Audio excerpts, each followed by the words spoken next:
رب کریم نے ارشاد فرمایا الیوم اکملت لکم دینکم، آج میں نے تمہارے لیے تمہارا دین مکمل کر دیا ہے، مکمل ہو گیا دین، اس کے بعد کوئی اور دین نہیں آئے گا۔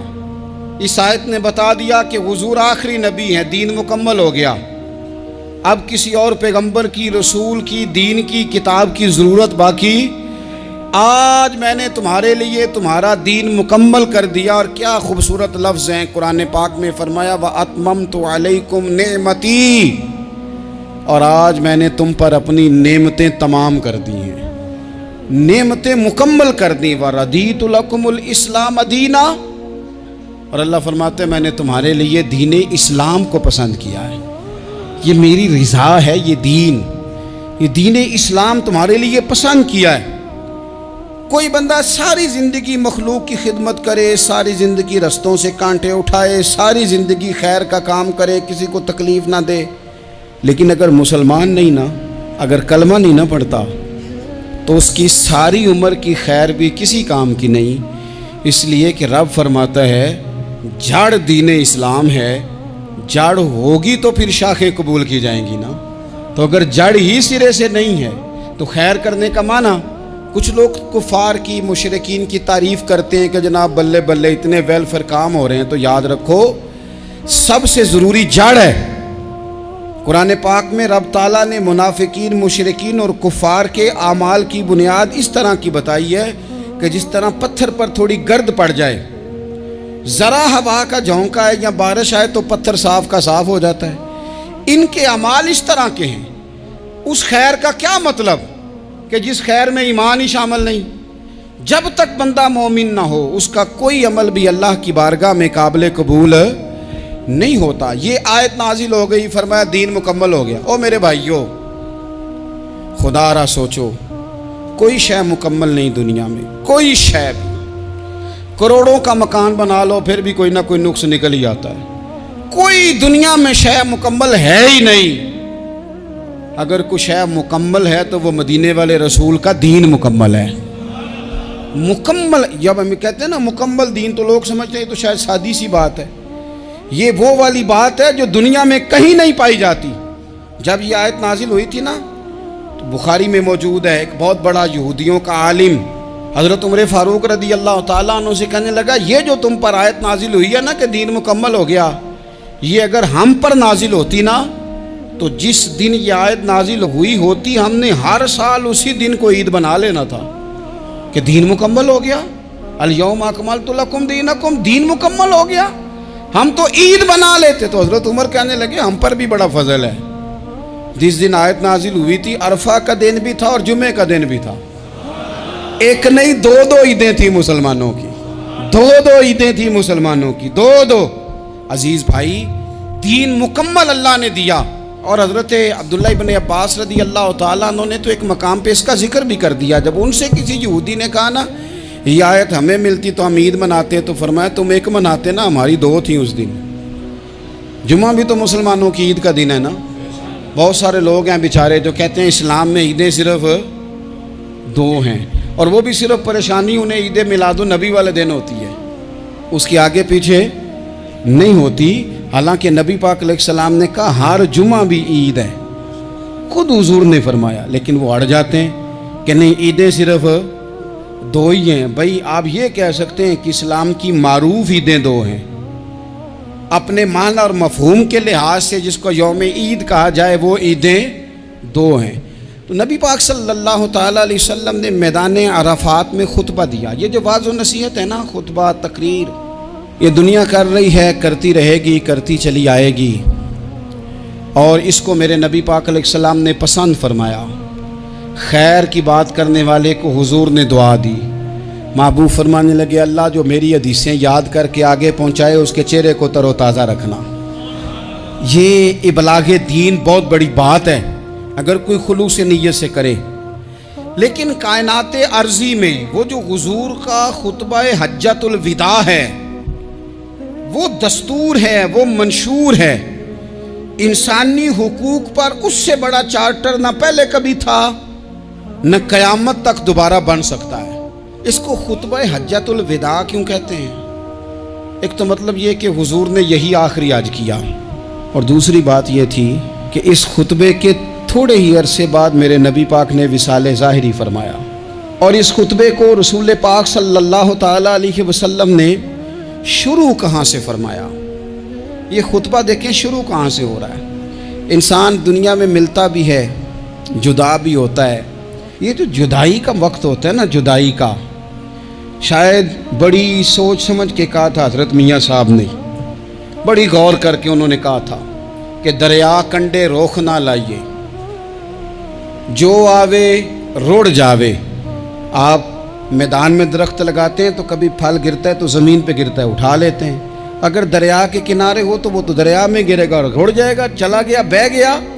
فرمانے لگے دریا کنڈے روخ نہ لائیے، جو آوے روڑ جاوے، تے پردیسی نال نہ یاری لائیے، او دا جدوں دل کرے ٹر جاوے، وہ تو چلا جاتا ہے۔ یہ خطبہ شروع کہاں سے ہو رہا ہے؟ یعنی ابھی آغاز کلام ہے، بات آگے آئے گی، آغاز کلام ہے۔ میں کہہ چکا ہوں ولی شاید عبادت کر کے بنے، تقوی اختیار کر کے بنے، ولی اللہ کی حرام کردہ ہر شے سے اجتناب کر کے بنے، وہ جس میں شبہ ہے اس سے بھی بچے تو پھر ولی بنے۔ لیکن صحابی تو حضور کی زیارت سے بنتا ہے نا، نبی پاک کی زیارت سے بنتا ہے، اور صحابہ تو وہ صحابہ تھے جن کی ہر صبح عید ہوتی تھی، خدا کا قرب حاصل تھا، نبی کی دید ہوتی تھی۔ وہ تو اس طرح کا ماحول تھا کہ نبی پاک نے فرمایا حضرت ابو ہریرہ سے یہیں بیٹھے رہتے ہو، تھوڑا ذرا کبھی کوئی کام بھی کر لیا کرو، وقفے سے ملنے سے محبت بھی بڑھتی ہے۔ تو حضرت ابو ہریرہ اٹھے اور ستون کے پیچھے سے ہو کے واپس آ گئے۔ فرمایا آ گئے ہو؟ عرض کی حضور دل ہی نہیں لگتا تو جائیں کہاں؟ وہ جو حضور سے آ کے کہتے تھے نا یا رسول اللہ صلی اللہ علیہ وسلم، حضرت صوبان بن مالک، حضور نے فرمایا پریشان دکھائی دیتے ہو؟ کہا یا رسول اللہ ایک بات پریشان کرتی ہے۔ کہا وہ کیا؟ عرض کی حضور دل بے چین ہوتا ہے تو زیارت کو آ جاتا ہوں، آج ایک عجیب خیال آیا ہے، عجیب خیال آیا ہے، اور اس نے عجیب رنگ طبیعت میں بھر دیا ہے۔ فرمایا تمہیں کیا خیال آیا؟ عرض کی یا رسول اللہ صلی اللہ علیہ وسلم آج خیال آیا ہے کہ صوبان ہے، تو حضور کا غلام ہے، جنت تو حضور کے صدقے ملے گی، لیکن یہ ہے کہ حضور تو ہوں گے نا نبیوں کے ساتھ، تجھے ملے گی پر ملے گی تو غلاموں کے محلے میں نا۔ تو دل میں خیال آیا کہ وہاں زیارت بھی ہوگی کہ نہیں؟ او جنت میرے کس کاری جتھے یار نظر نہ آوے، زیارت بھی ہوگی کہ نہیں؟ حضور کی بارگاہ میں جب حضرت صوبان نے عرض کی تو رب کریم نے فرمایا محبوب جو تیری اور تیرے رب کی اطاعت کرے نا، اولئک انعم اللہ علیہم من النبیین والصدیقین والشہداء والصالحین، فرمایا ان کو اللہ نبیوں کے، صدیقین کے، شہداء اور صالحین کے ساتھ ہی جنت میں اکٹھا فرمائے گا، وہ اکٹھے رہے۔ تو جن کو تو جنت میں بھی حضور کی زیارت کے بغیر چین نہیں تھا، ان کو حضور نے خطبہ حجۃ الوداع شروع کرتے وقت پہلا جملہ پتہ کیا کہا؟ حضور اونٹنی پہ ہیں، احرام باندھا ہوا ہے، 1,40,000 کم و بیش غلام سامنے کھڑے، عرفات کا میدان۔ محبوب فرمانے لگے پہلا جملہ، جو درد والے تھے وہ تڑپ گئے، یہ سارے درد والے تھے لیکن کچھ زیادہ مزاج شناس تھے۔ محبوب نے پہلا جملہ کہا، حضور فرمانے لگے لوگوں جس طرح آج اکٹھے ہوئے ہیں شاید اس کے بعد دوبارہ ہم اکٹھے نہ ہوں۔ پہلا اعلان ہی کر دیا کہ یہ تمہارے ساتھ جو آج خطبہ ہے نا، اس میں اشارہ دے دیا کہ دوبارہ نہیں جمع ہوگے، اگلا حج نہیں کرنا، بس ختم ہوئی بات۔ یہ آخری پہلی بات ہی حضور نے یہ بیان کی۔